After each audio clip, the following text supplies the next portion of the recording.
Hello everyone, જય શ્રી કૃષ્ણ, રાધે રાધે. હું basically કાઠિયાવાડથી છું. અમારે ત્યાં કાઠિયાવાડમાં ઘરે ઘરે આસોપાલવ હોય. આસોપાલવ હોય જ, કારણ કે એને સુકનવંતુ માનીએ છીએ. અને મારા જેટલા પણ ફોલોઅર્સ છે જે કાઠિયાવાડથી બિલોંગ્સ કરે છે એ લોકો પણ એગ્રી કરશે કે આપણે ત્યાં ઘરે ઘરે, નોટ ઇવન ઘરે ઘરે, બટ દરેક શેરીએ ગલીએ, દરેક રોડ ઉપર આસોપાલવના ઝાડ જોવા મળશે.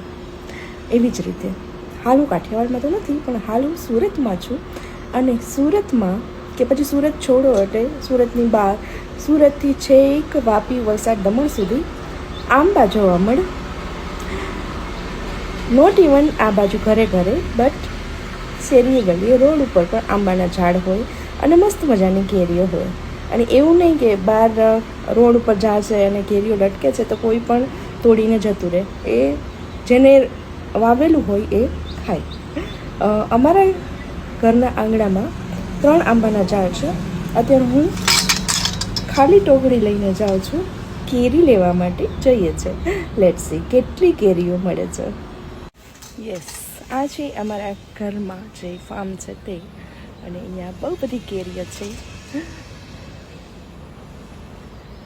જુઓ, લેટ્સ સી ટોકરી ભરાઈ છે કે ખાલી રહી છે.